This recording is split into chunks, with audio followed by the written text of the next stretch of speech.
welcome back to the Den. And you might have noticed, despite trying to do one of these every week, it's probably been about 4 weeks since the last one we did.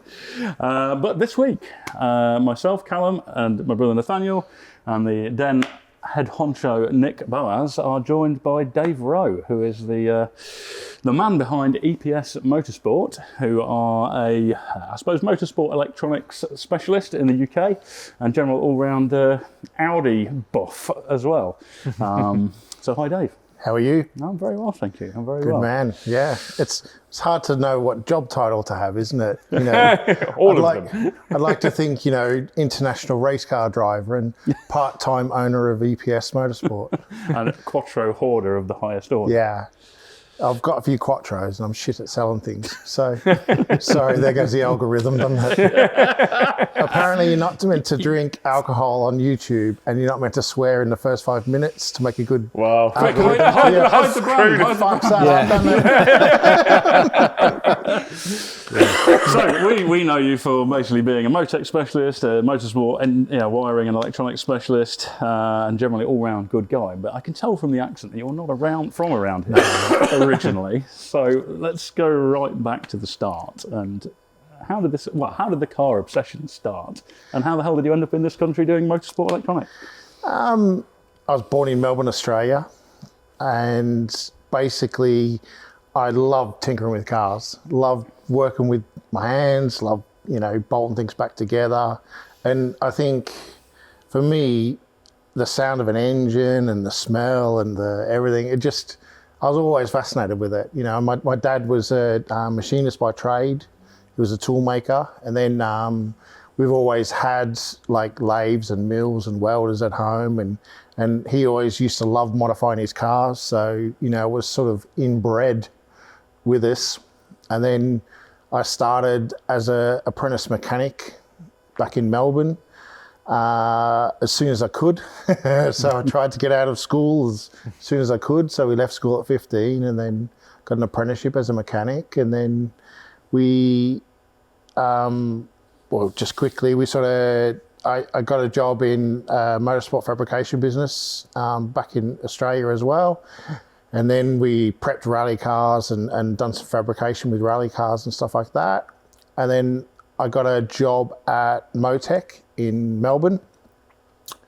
And then I got a job an opportunity come up for a job in Motec Europe. Mm-hmm.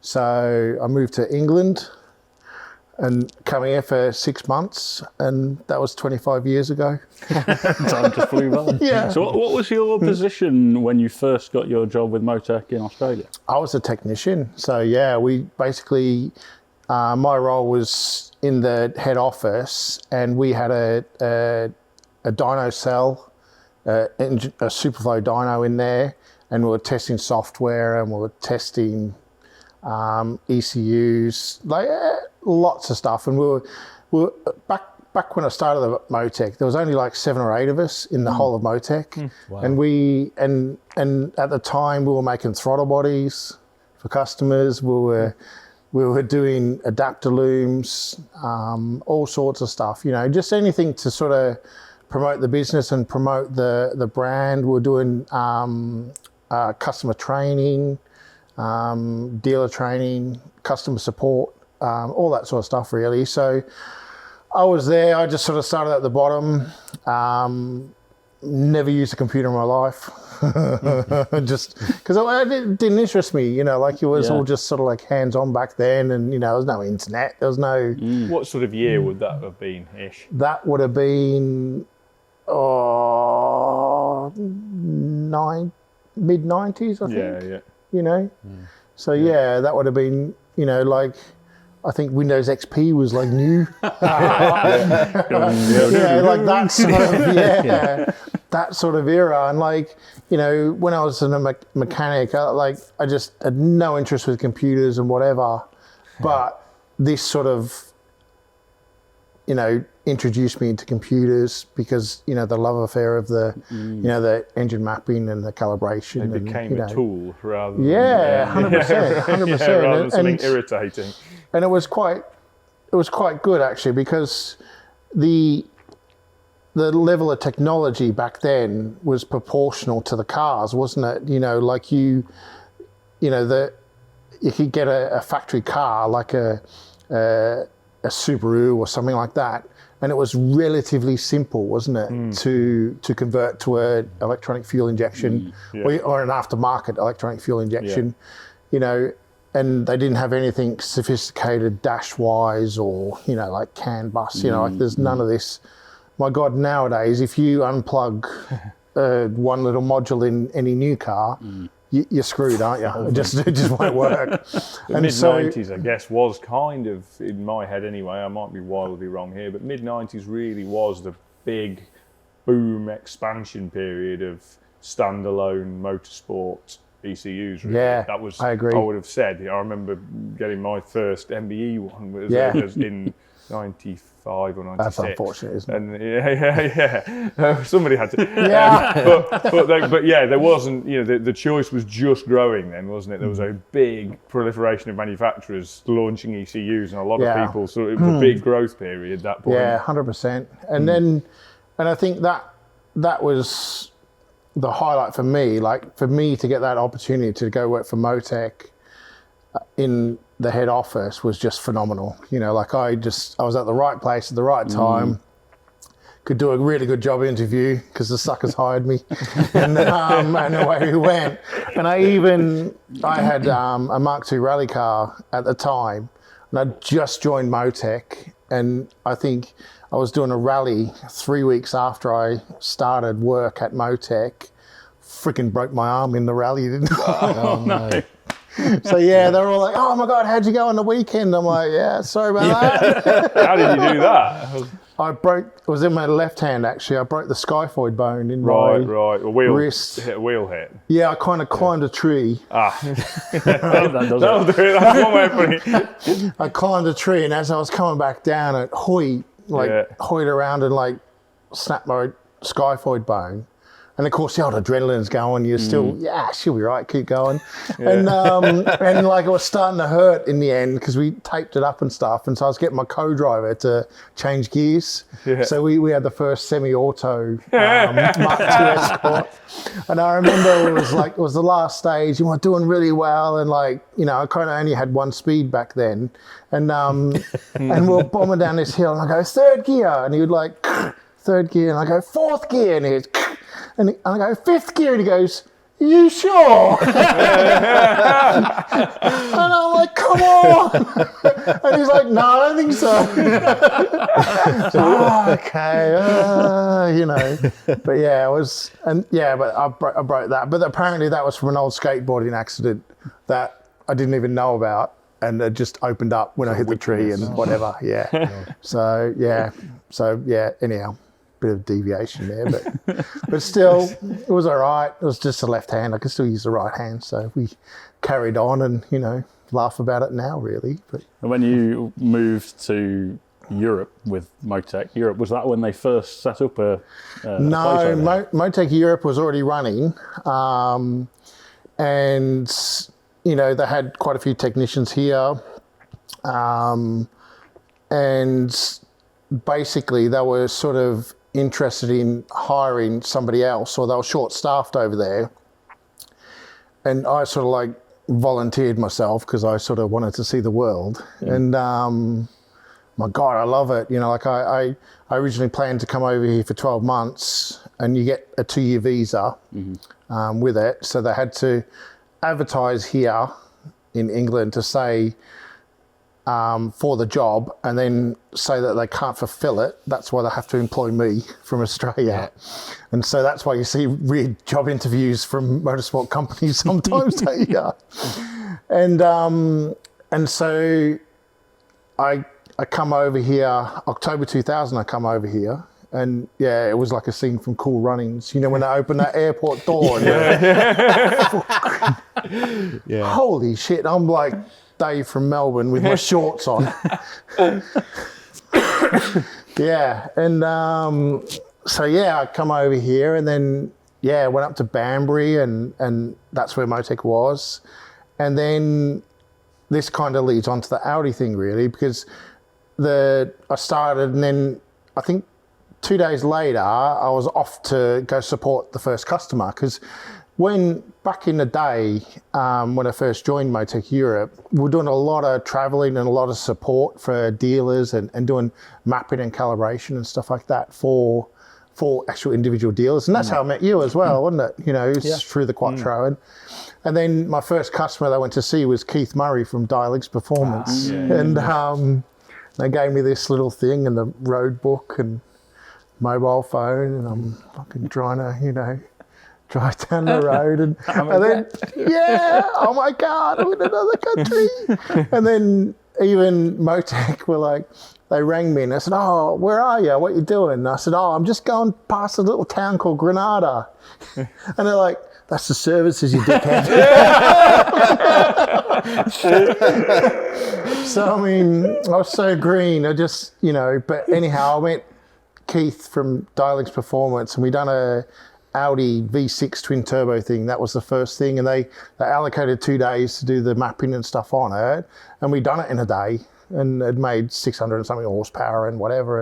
And me and Keith are kind of still good friends to this day, really. And that's who got me into the love of the Audis, really, is because we then done his short wheelbase Audi Quattro, silver car at the time, and that was ridiculous. I'd never ever been in a car so powerful. You know, you sort of, it's all numbers and whatever, but when you physically go in a powerful car with... That's not heavy.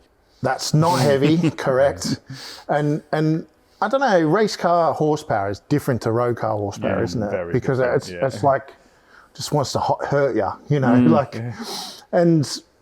and we had to go in this Quattro on this airfield and he put me in a passenger seat with a laptop and stuff like that with Windows XP, you know, back in the day.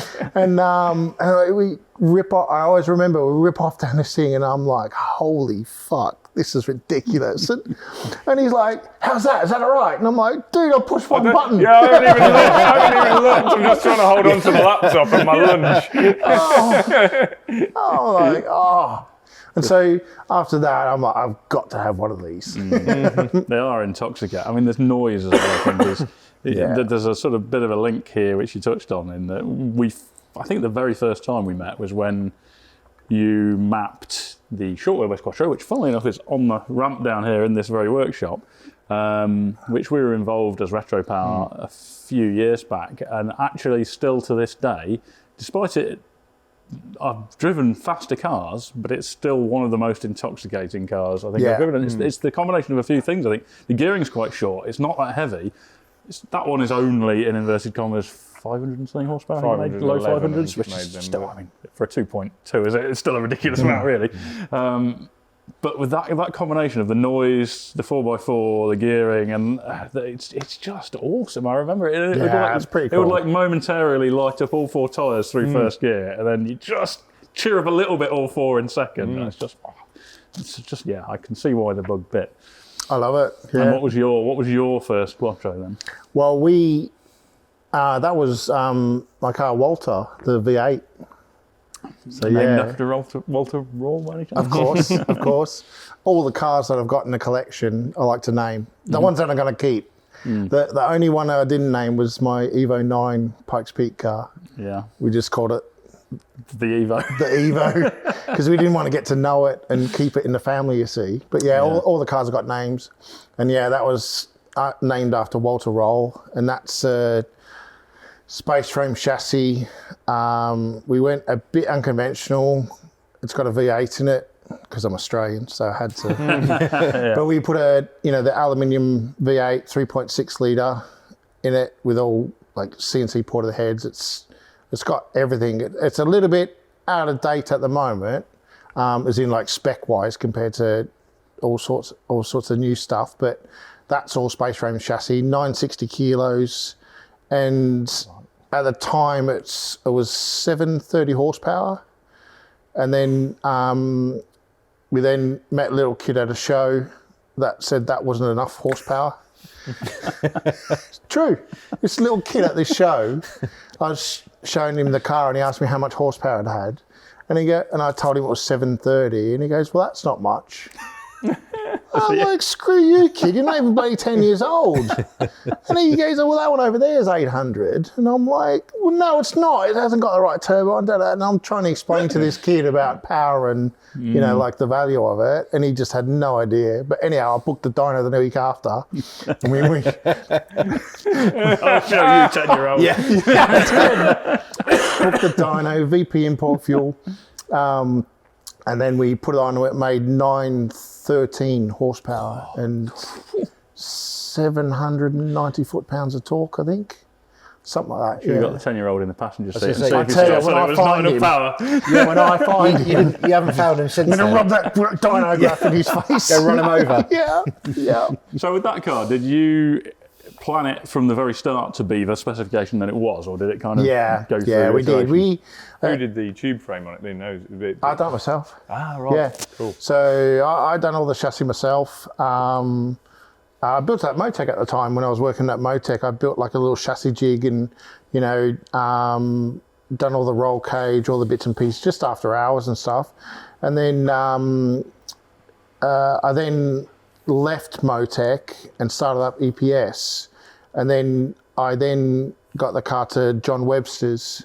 And John Webster finished off the car for me. So he done all the tin work and mounting the body and the roll cage, finish off the roll cage and like, you know, John Webster is a doer. You know, like he, you know, if you book your car in with John and you get a slot to get something done, the car will get worked on. You know, like a lot of this trade and, you know, like how many people that you know of, you know, oh my God, I've had this project for 10 years and it's in somebody's workshop and it just doesn't get worked on. Whereas when it's at John's, it gets done, you know, and, you know, he finished it off for me and, you know, it was really good.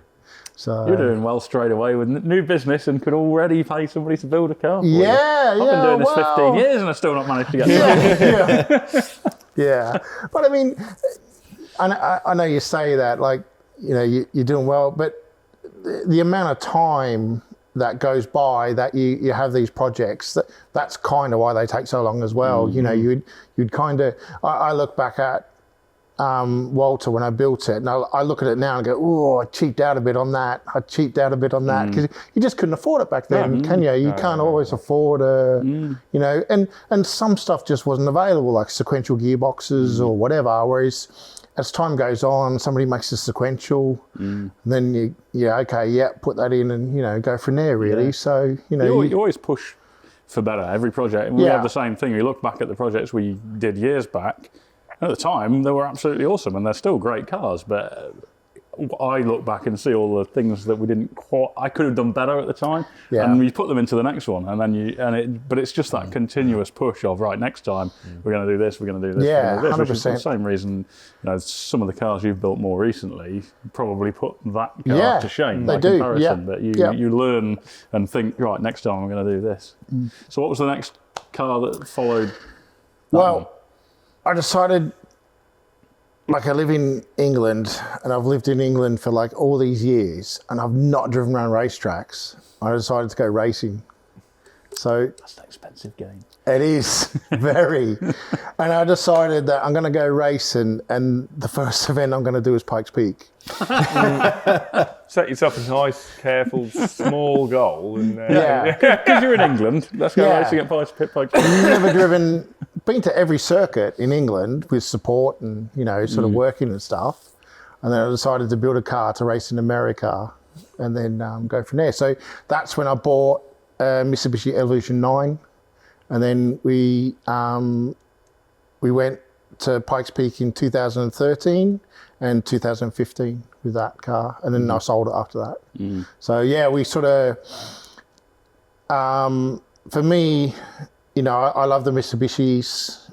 They work really well and you could buy loads of parts for them. And like to build them as a race car and a fast car, it's a really good platform because you could just buy off-the-shelf brakes, dry sump kits. You could buy like anything known to man that's been done with the Mitsubishi, you know. So for a competition car, it's perfect, you know. So, and we had a great time, you know, like it sort of got us back behind the driver's seat and all this sort of stuff. And that's what, you know, sort of, got us back. And how did you do it? And how did you do at Pikes Peak? We did. We First year we went, 2013. I think we were like fourth in class or something like that, qualifying or whatever. And halfway up the hill, pissed rain. Right? Absolutely bucketed down it. And you'll see some videos or some footage of that I've got of the car. And I'm on slick tyres going up the hill. And there's just a plume of water coming off the tyres, and the windscreen's fogged up, except for the little bit down the bottom. No way. And in Pikes Peak, you only get one run. So if you just can't do another run. And anyhow, so I just backed off and then got to the top. I think I'd done like a 14 minutes or some crap like that, time. Without being able to see, it's not too Yeah, bad. 100%. But yeah, the old rally mentality kicked back in, and you sort of had to get to the top. And then that was fine. I'm like, oh crap, I have to come back again. So this once in a lifetime experience is now twice. And then in 2014, the year later, something happened which we can go back on later. And then we went back in 2015, and I qualified fourth overall. Wow. Right, so there was Roman Damas, Reese Millen, Monster Tajima, and Dave Rowe. I'm like, what the fuck am I doing here? Mental. And I finished second in time attack, and yeah, it was fantastic. My God, it was the best result we had. For me, that was like the top step of the podium. What sort of spec was that Evo then? That was it was an Evo 9. It was 730 horsepower, sequential box the second time we went back. That's 730 at sea at the bottom. Yeah, correct. We probably had about 600, when we're at altitude, and we had all diffs in it, like RS diffs. So it was quite a bit of a basic spec really, but we had Alcon brakes, and we had, all a good recipe, like nitron dampers, it wasn't a massive spec, there was not that much aero. We bought some aero shit from someone, and this and that and blah, blah, blah. We went testing, and all the bits that fell off, we just left off. Just simple proven stuff. You could buy a rear wing, and, and whatever, and a GT500 rear wing, and it all sort of just worked, and I think, when you do motorsport, a lot of people think, oh my God, I got to win and whatever and this and that. No, I'm not really driven by results. I don't really give a shit where I come. I just want to go and enjoy it. I just want to drive fast up a hill and just have a crack. And I like to hold my own. You must be all right at it if you if you came fourth overall at Pikes Peak in what essentially sounds like a standard Evo. I qualified fourth. I think we finished 11th or something like that. But yeah, it's still amazing. But yeah, we can kind of hold our own, and we know how to turn left and right, and it's all right. It's good fun, And for me, I'm not really worried about results. I just, I just want the crack, and to be sat in a car like that on that start line. Yeah. What an experience, man. You get goosebumps, man. You got the dude waving a checkered flag who's been doing it forever, and the finish line is Brian with a checkered flag, and you go down and you sign the checkered flag when you finish and all this sort of stuff. And and it was a funny thing because with the Evo, it was right-hand drive, and one of the best experiences you have doing Pikes Peak is when you come back down the hill, you high-five all the crowd and spectators. Awesome. And of course, looking right-hand drive, I've got no one on my side. Right?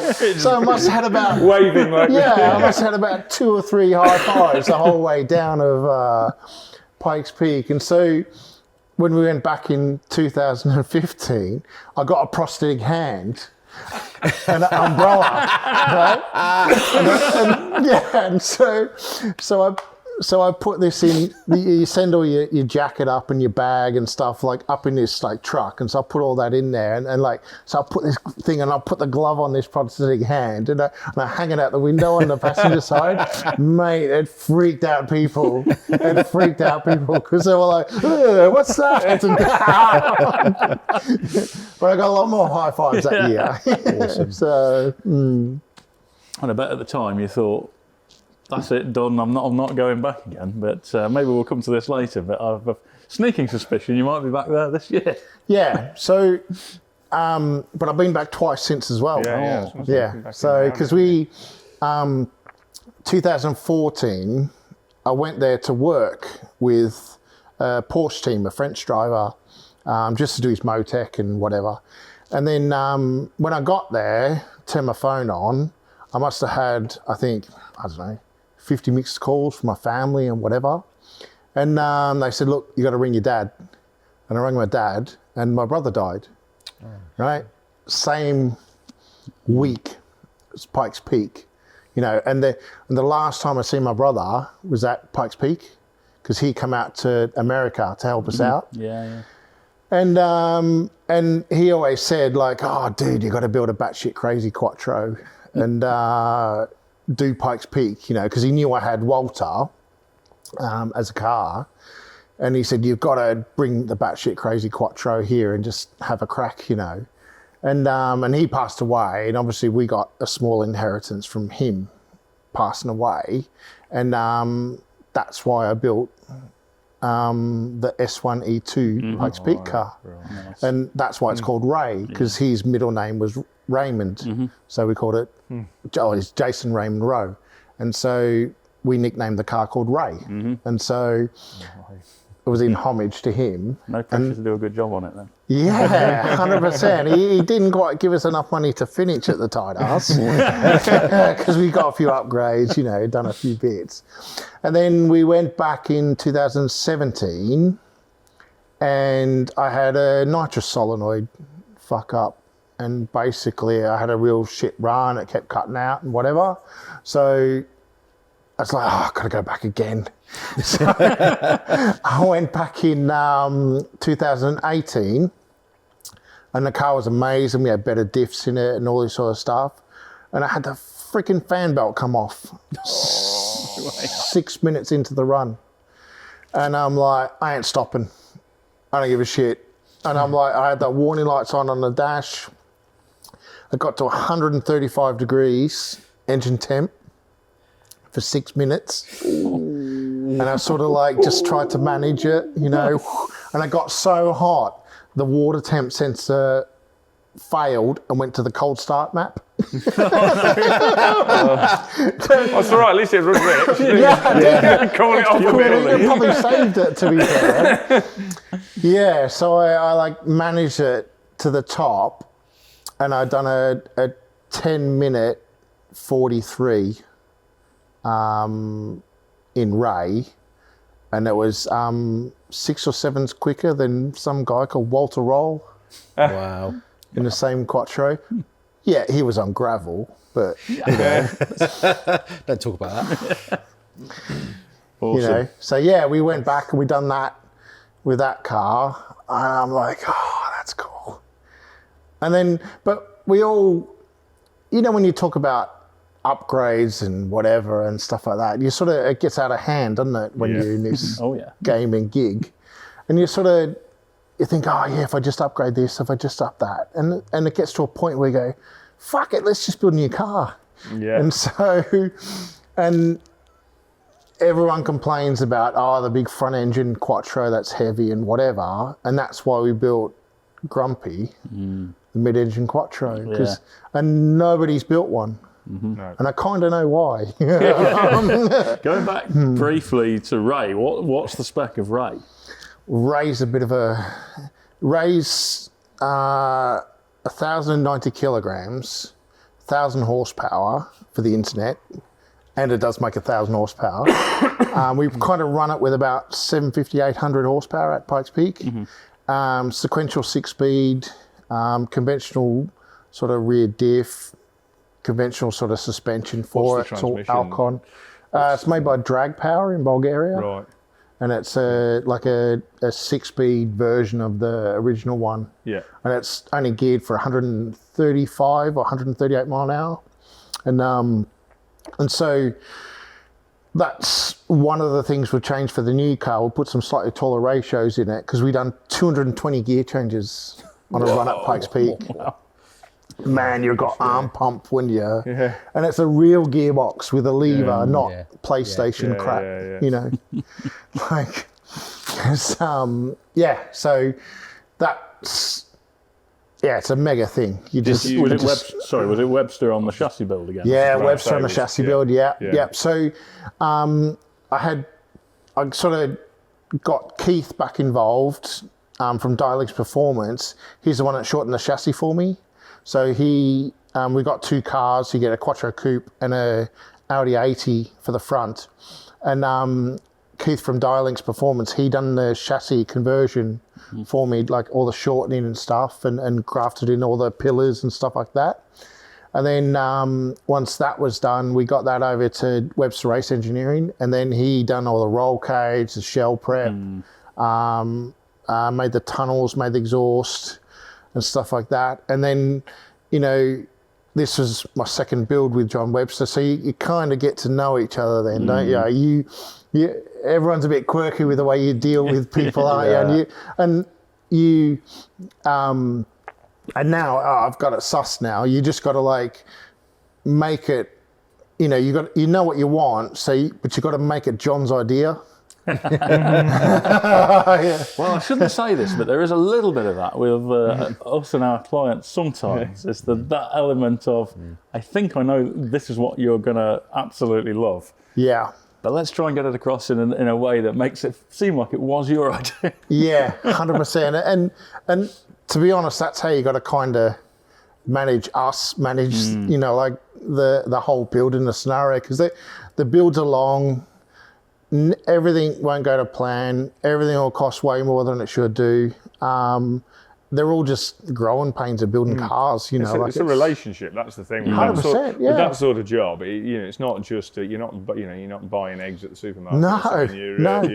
And it is. You basically, as long as the trust's there, and everybody knows, ultimately when the people know when the money's going to run out and things like that.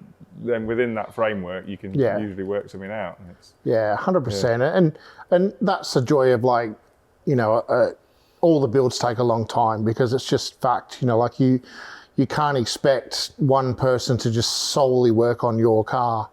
There's like 10 other people that want the same thing, isn't it? And that's why you got to spread your time with like a little bit of this, a little bit of that, and away you go. And it works well, and we have a good crack. And John's from a different discipline in drag racing, so you've got to kind of persuade him, this needs to be like this because of this and stuff like that. And I even took him one day down to Wales, and we took him in a rally car, and he's like, holy crap, this is just way, like all these rocks underneath, and like he just but like we've both sort of like build these lovely cars, and I love it because he builds cars that do 300 mile an hour, and if you have a crash, you survive. Well, you're meant to. And so I know that when I'm sat down in my car with my FIA stuff on and a helmet or whatever, and the roll cage, you feel invincible because you just you're in the best that money can buy, and his welds aren't going to break or stuff like that because it's just how it's got to be, really. So with that, the mid-engined Quattro, there's a story behind that with Audi back in the day, isn't there? Yeah, 100%. They basically, the Audi Motorsport wanted to build the car like the T16 Peugeot and the Lancia S4 with the engine in the rear for better handling. And Audi marketing wanted to have the engine in the front for selling cars because that's what the road cars have. So they wanted to keep it more in line with the road cars. And anyhow, Roland Gumpert and his team, they basically built this car in secret in their workshop, and they kind of didn't tell anyone really. And, I can see their point, because it's like anything, when you prove it, then they might say, well, okay, yeah, this is, because with motorsport, like any advantage you can have, you need to try to take it. And better to beg forgiveness than permission. Yeah, 100%. And then they tested the car in Czechoslovakia, and then the car had some photographs taken of it. They got publicised, and then Audi marketing team hit the roof, or Audi hit the roof, because they didn't approve of this thing being built, and they went down to the workshop and crushed it. Crushed the cars. One car was there? I believe there was 2 cars. Right. So back in the day. And there's only like half a dozen or a dozen photos of this original car in existence. And you could see the original car as well, like they didn't have like finished off side sills in the back and whatever, because it must have been just lashed together, because like they didn't have time to finesse all that sort of stuff. And so I bought like the little model from Germany of the car, and then we sort of scanned it and sort of roughly proportioned the wheelbase and track of what it should be, and then I had to invest in quite a lot of money on the driveline for it, because I wanted to have big power, potentially up to 1,000, and I wanted to have like, the thing Tonka tough, because I don't want to, because when you design a car like this, you can't just, the gearbox didn't work, like let's just put another one in. The whole car's designed around this driveline and layout. And you're in that sort of power as well. Really, the transmission from the whole of the transmission from the start to the finish is the hardest part to get right. No slight on the engine, but the transmission's the hardest part. Yeah. I agree. And with ergonomics and the physical layout of the car, some stuff had to be the way it had to be. So in Grumpy, the transmission sits next to my legs. That joins to the front diff. There's a transfer box to the back diff, and then the engine's got like a lunar tube style bell housing, and then it takes a drive shaft style input shaft that goes to the gearbox. And so when I I drew it up, and I got a company, SGS Transmissions, here in England, to make it for me, and I went down there and I said, how did you choose? Sorry, I keep interrupting, but how did you choose? What was the selection process that led to SGS? Well, we run a SGS transmission in the Mitsubishi. Yeah. And honestly, it's the best shifting gearbox I've ever felt in my life, And SGS actually do a lot of rallycross vehicles. Yeah. So I looked at all the manufacturers of gearboxes. In Norway, there was a couple in Norway that had similar sort of driveline layouts that I wanted, and anyhow, SGS were on our doorstep, and they make Tonka tough stuff. Yes, it's expensive, but what isn't? From everybody, what isn't? And so when I first started the project, I went down to him and I said, look, this is what I want. I want 6 gears. I want this, that. It's got to do 1,000 horsepower.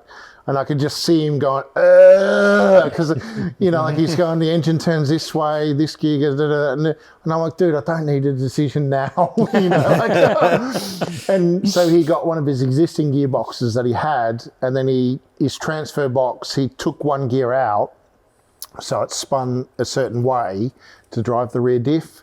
And then we had a custom transfer box made, and then the differential, in the front just got turned upside down, so it spins the right way. And then that's it really. So away you go really. So just like that. That's it. The drive shaft, the shaft from between the engine and transmission, because I'm aware of the difficulties in that particular drive shaft that's possible, because that's quite nasty forces on that one. What is that? Is that just a solid quill shaft? Yeah, it is. It's gun drilled and rifle honed, and it's just got GKN style joints on it. Oh right. It's not that actual shaft hasn't actually got massive torques on it. torque on it compared to the actual outer drive torsional shafts? vibration's nasty though. Yeah. Oh, dude, this thing sounds like a shit bucket when you start it. Because a friend of mine, I won't go into a load of detail about the car, but a friend of mine did an engine conversion on a car using a Ferrari V8 some years ago, and using a transmission from a 355, where the input shaft goes through the transmission to the clutch on the back, and it goes back. It keeps snapping that shaft. Yeah. Just the first time it broke it at idle. Yeah. Literally idling, and it just snapped the shaft off. Yeah. And the torsional vibration on stuff like that can be a pretty killer. evil thing. That's killer. And to be honest, this thing's the same. Like honestly, when I first got the car running and whatever, I started it up and whatever, and I'm like, oh God, this gearbox is fucked. Yeah, something's about to explode. And I'm like, this is wrong, you know. And I sent a video to SGS Transmissions, and he goes, oh shit, he goes, it's not meant to sound like that. And I actually took the gearbox out, and we sent it back down to him, and he took it all apart, and he said, there's nothing wrong. And then we put it back in, and it still sounded like a bucket of bolts.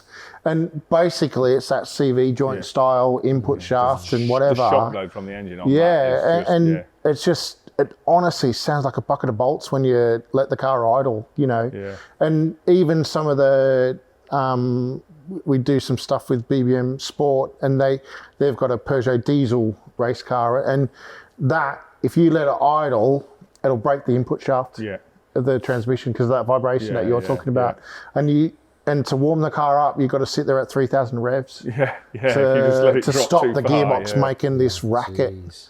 And so it sounds like a bucket of bolts when you run it. So, but I just like, let's put the earplugs in. Once you know it does it and it doesn't break, then you can ignore it. Then. Yeah, doesn't matter. So have you been out and done anything with that car so far then? We've done 2 tests. We've done 1 test at Santa Pod last year, just up and down a straight line, make sure nothing fell off and whatever. And then we've done a test just before Christmas time at Blyton Park. Okay. And it's amazing. So much fun. Yeah. How does it feel to drive compared to a front engine Quattro? I mean, it must feel completely different. Yeah. If you shut your eyes and drive in a straight line, it feels exactly the same as Ray. It just feels like you're in the same, you've got the same noise, everything, even though the engine's behind you, it's all the same noises, everything. But then you like brake and go to a corner, then it feels like a new car, you know. So it's not as quick as Ray at the moment. So after the tests that we first done, but that was because we had about 850,000 horsepower with Ray, and we've only got like 700 and something at the time when we tested with it. So, we just wanted to do a test before Christmas time and the winter because the weather's shit in England. It is all the time. It's warmer in your fridge sometimes. Apart from the last 2 months. And so I wanted to basically get a bit of a job list of the car so I could do over winter and get some spares ready for going out to Pikes Peak this year in readiness for this year really. So, and it was good. We ended up with like a little bit of a job list of like good points and bad points. And so, I've got that to work with now, and we're just sort of going through the list and crossing off the list, and we put a bigger turbo on it already. What are your hopes for Pikes Peak then? Because you said you're not necessarily worried about winning per se, but have you got any goal for Pikes Peak? Just go and survive and get to the top? Yeah, 100%.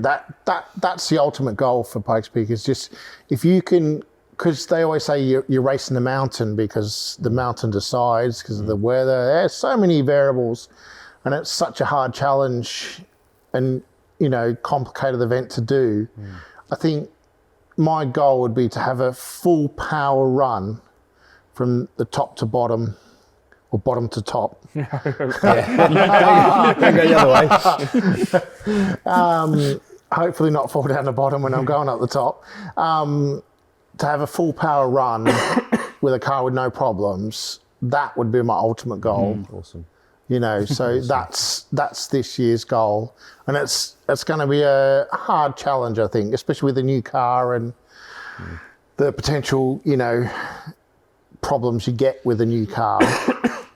But that's, you know, we've tried to simplify things in the car. We've tried to, you know, all the stuff we've learned over the years. You always put it into your new car build, don't you? So, you know, that's our goal for this year. Awesome. And one thing that's really good is our class. We're in Pikes Peak Open this year, and we've got 9 Audis in our class. Which I assume are all front engines cars. Yeah, they're all old school, aren't they? so retro. Engine in the front. Hey. Oh, I've got a question. Did you make it left-hand drive? I did. Is that purely so you can do Just the high so I could fives? give high fives. But you still get the prosthetic hand out. Just for fun, just so you can see the faces a bit closer. Hello, stranger. A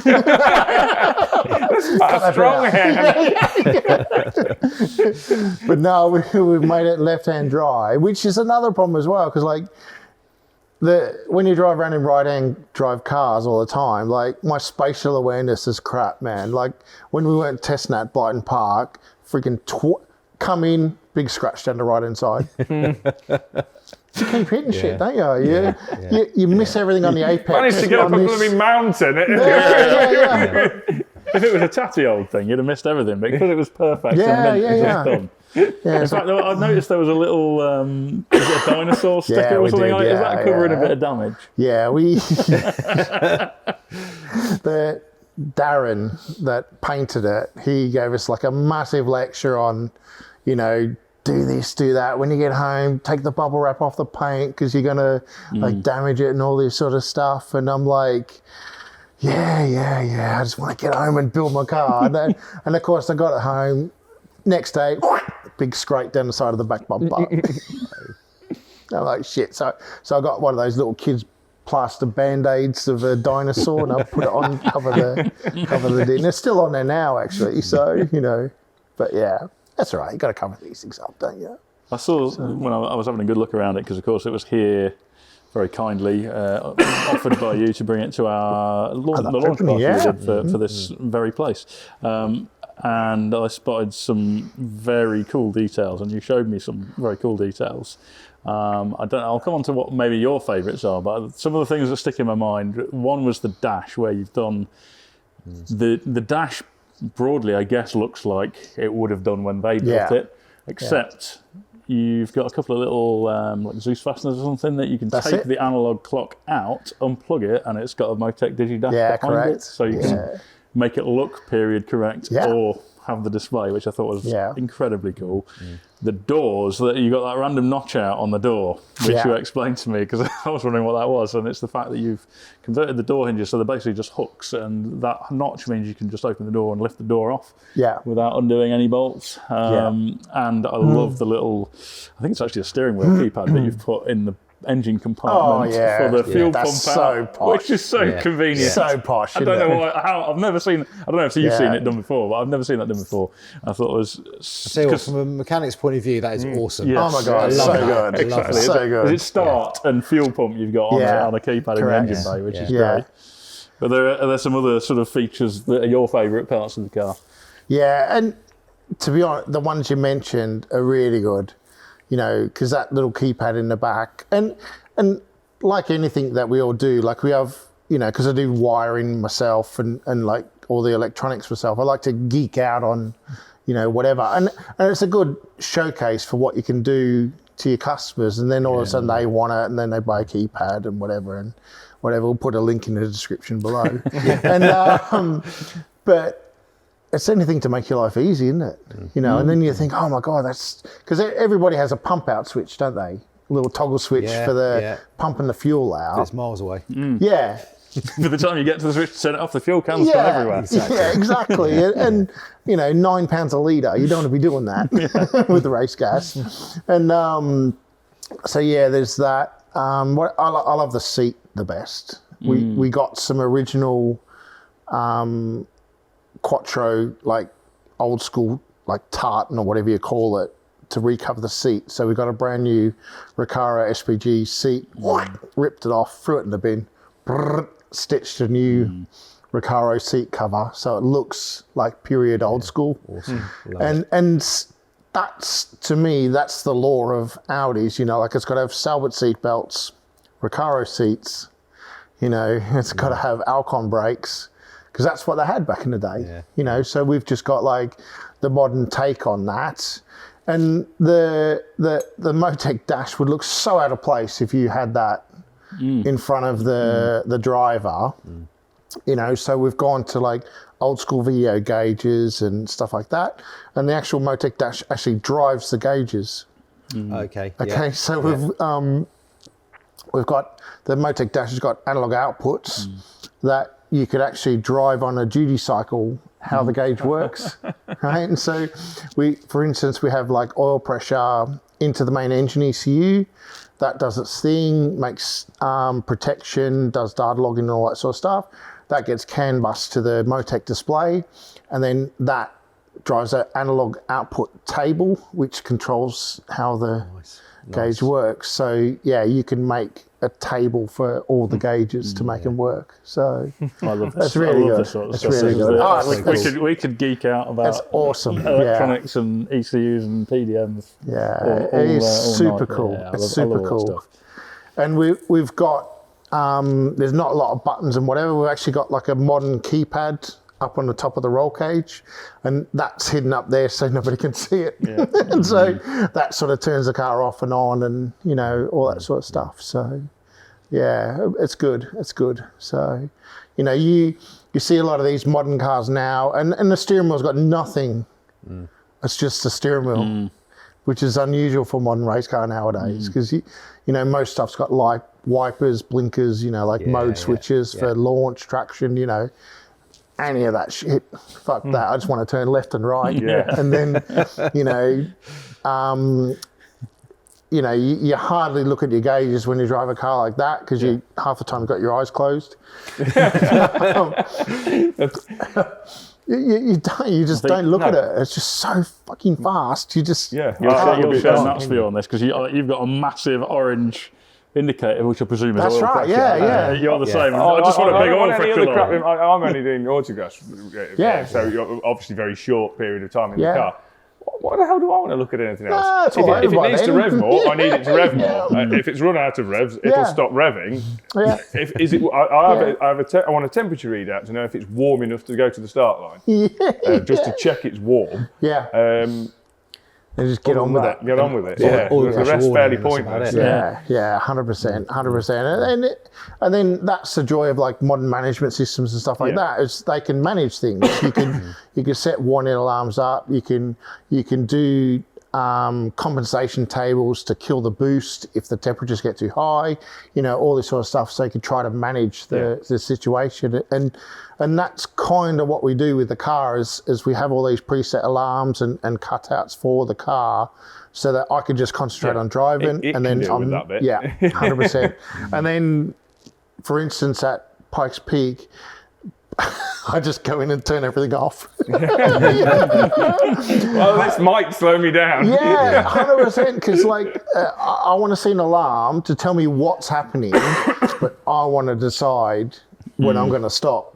So because if that was the case, the time that the auxiliary belt come off, the car would have stopped on me. You know, whereas I'm like, screw you, you only get one go at this per year, and for the sake of a 15,000-pound engine, I want to get to the top. You're like a big red button on the dash.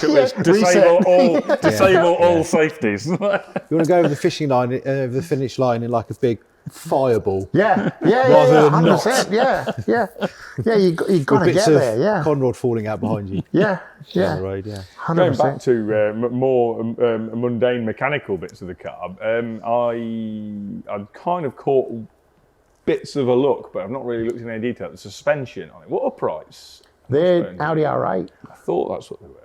So you're buying from TPS. Yeah. And I mean, all the hubs the hubs, the wheel bearings. We've done a little conversion to take a different style hub in the back so we could have a more conventional drive shaft in the back, because the factory Audi R8 one's a massive spline, and you could only buy it. It's like 1,500 quid, and you can't modify it. Yeah, yeah. And we wanted to make little short drive shafts in the back. 28 spline in the middle or something. Yeah. Yeah. So they're all Audi R8.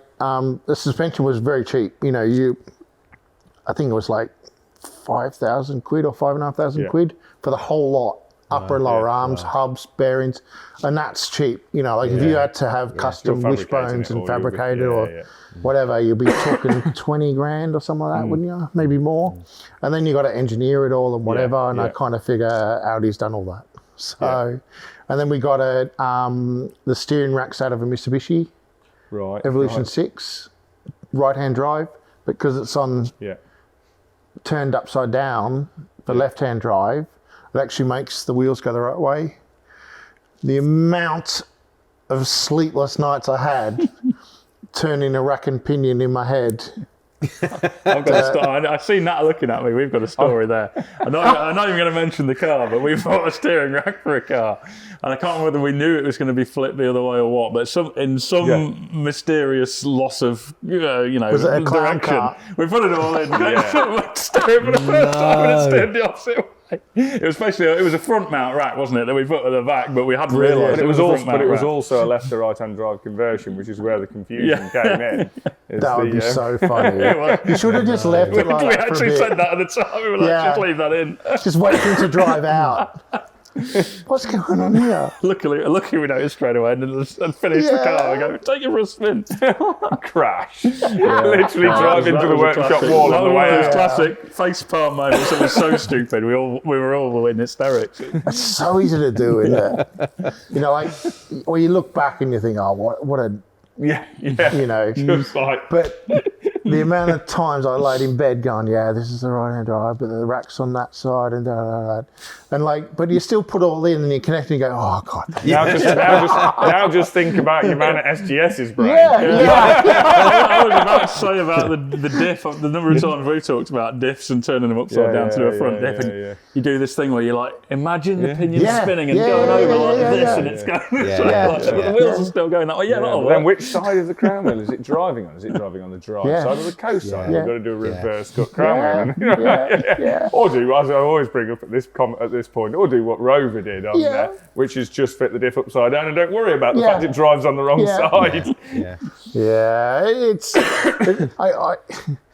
because I like a bit of piss taking every now and then, you know, like I nearly made a little video of the car. Oh yeah, I'm just starting the car up. And I was like, and here I am putting it in gear. And then I was going to do like a video of the back wheels turning. Then I was going to stop the video, put the car in reverse, and then film the front wheels and go, what the fuck? And then send that to you.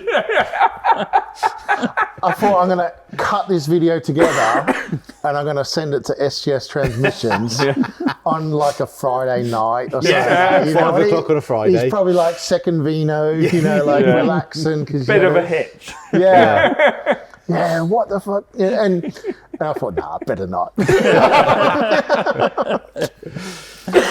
yeah, it was good crack. But he's been great, and we've like, you know, had little things with the gearbox and stuff like that, and like he's just been on it. And I think that's the joy of having good people that you know and good people that you trust in the trade, as we all need a hand sometimes with, you know, fixing things and whatever, and he's been just a diamond really, and John's the same, and you know, like all the others are the same, and you know, it's just been an absolute pleasure, and that's why we love the trade and doing what we're doing, isn't it? It's really working with people is the way, you know. As soon as you start butting heads on things, you're not going to yelling get anywhere. at people. It doesn't get anywhere, does it? You know, that's something that's been an interesting journey over the years we've been going, is the roller coaster of finding the good people, because some of them you just have days where you just can't believe how bad people are, or the companies, you know, and you just think, oh, how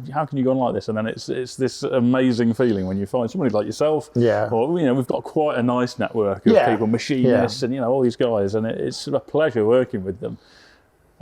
just because, and made more so by the fact you've experienced the downside, the misery, which is hard to explain to people sometimes who have never been involved with building cars.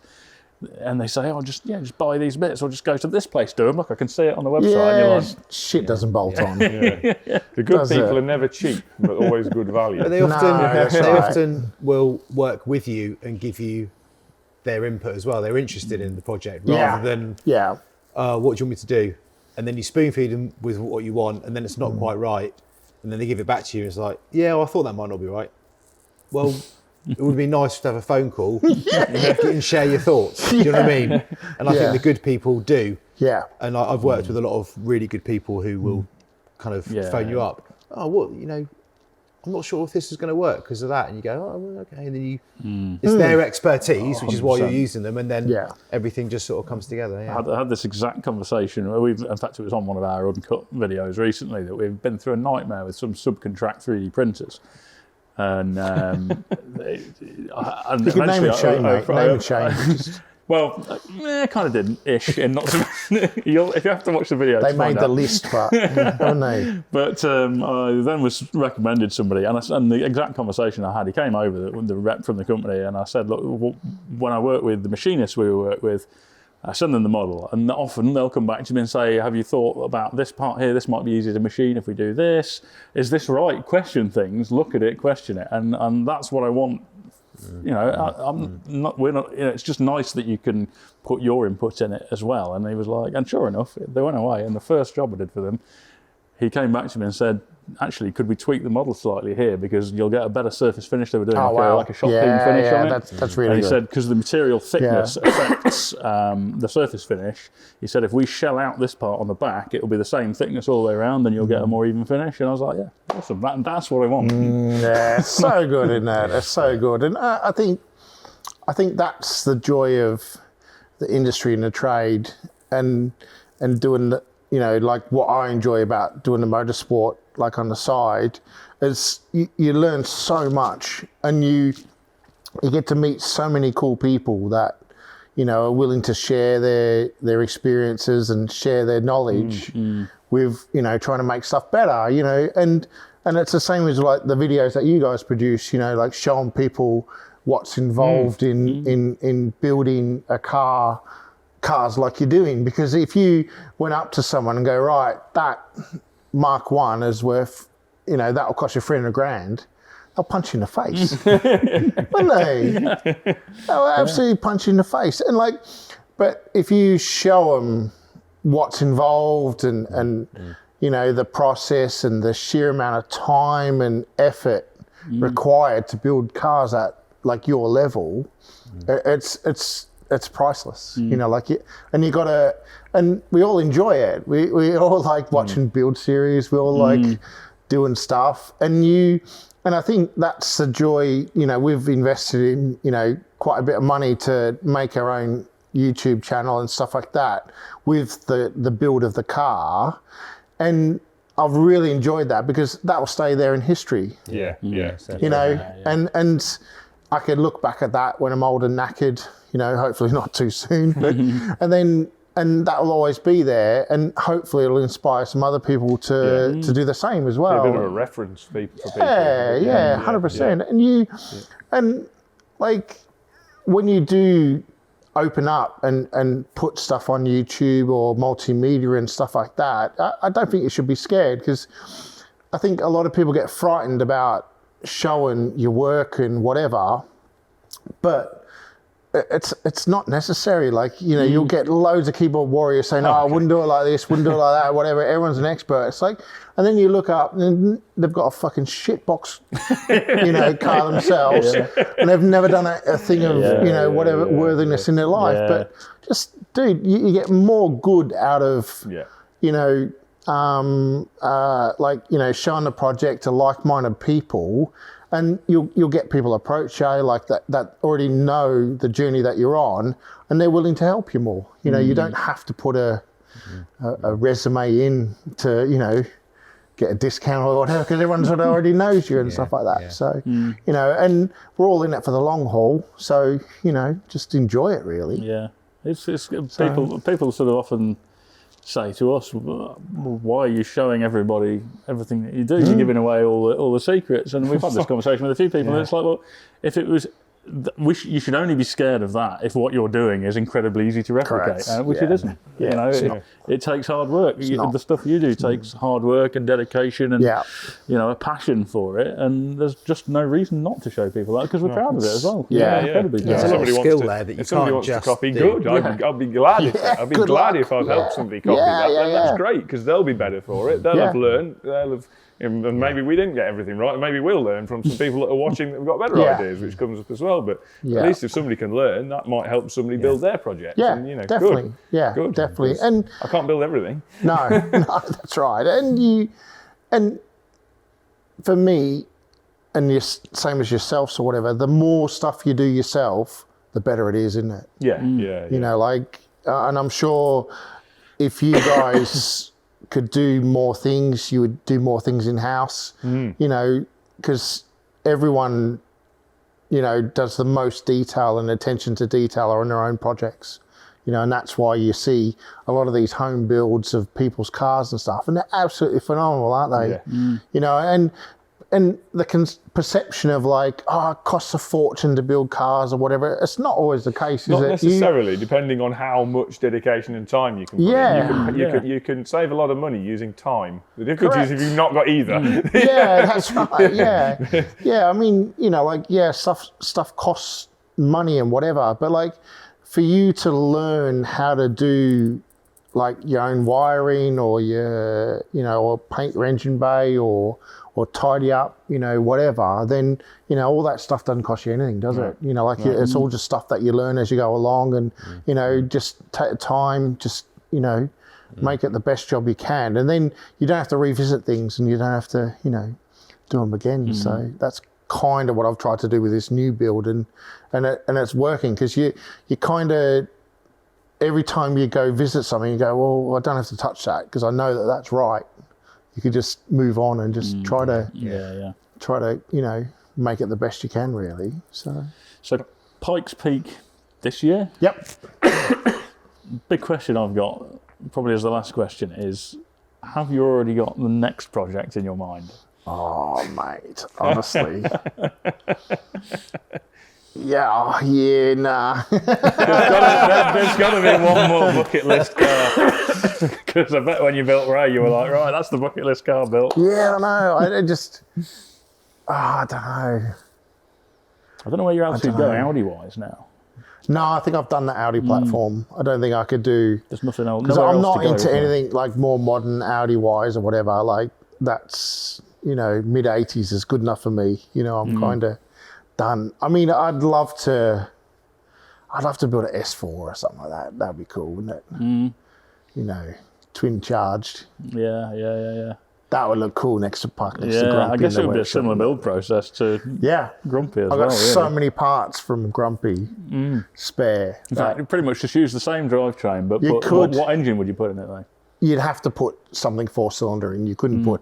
You couldn't cheeky sneak a 5-cylinder in. You couldn't Is this what would be the aim? What would be the hypothetically speaking here, of course, what would be would that be another Pikes Peak car, or no? You just some other form of competition. Just have fun in it, wouldn't you? Yeah, but you're gonna. You've got to have a goal, but I know. I was going to say I can't imagine. I was going to say earlier in the conversation that if there's one drug that I'm aware of that is extremely addictive, that is competing in a car you built yourself. Yeah. And I don't think anything else touches that. So I doubt you're not going to compete in it. Yeah.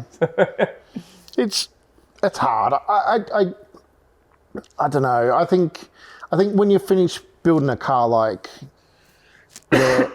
the last car, the Grumpy, it's like you kind of need a bit of a break. Yeah. I'm kind of cool. I'm like, I need to really hydrate my bank account, because it's kind of it's like I've been robbed every week. You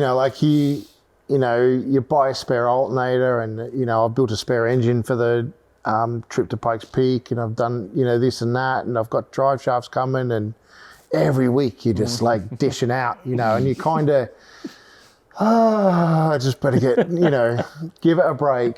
They're only drive shafts. How expensive can they be? Yeah. That gun drilling doesn't come cheap. Dude, This is a familiar subject. Yeah. I mean, I bought a spare diff and 4 drive shafts, a counter shaft and an input shaft, and it's 12,000 quid. Yeah. This is the bit when you're talking to people and they're like, how can you spend that much on a car? And you're like, well, because there's probably 100 grams worth of bits in it. And then you can just start reeling off the big numbers. Ridiculous. Yeah, and people suddenly they realise why. But I think to a lot of people, you see all these commenters online going, oh, that price is ridiculous. And the best example these days is all these kind of resto mod companies out there because they're outwardly, it's much more obvious the prices, the money involved. We try and keep the money involved relatively low key, but obviously because these products are being advertised as an actual product, you're seeing the 300, 400, 500, 600, 700 grand price tags, and people are like, that's ridiculous. And you want to sort of, I think one day we will do a video where we do a deep dive into what's potentially involved in building a car like that. Because it adds up like. It's ridiculous. I think I've spent 4,000 quid in bolts, nuts and bolts. Yeah. I've spent probably $2,000 in freight cost for buying parts. Oh, I can believe that easily. Yeah. Isn't it? Like all the crap you buy, someone's got to deliver it. When you miss something and you on a shipment from somewhere usually expensive to ship from. It's crazy. Even just the normal shipping, when you're thinking if you're paying like 10 or 12 pounds every time you order something potentially, it adds up like mad, doesn't it? Yeah, it does. It's absolutely crazy. I don't give a shit. I just love it. Now that sounds like an absolutely awesome way to end this one. Well, I've built 90% of the car. I'm not going to leave the other 10% out because it seemed a bit expensive, am I? My wife doesn't watch the videos anyway, so it doesn't matter. She doesn't care. So, Dave Rowe, thank you very much for coming on. Cheers. Thank you very much. See you soon. Yeah, see you soon. Cheers, man.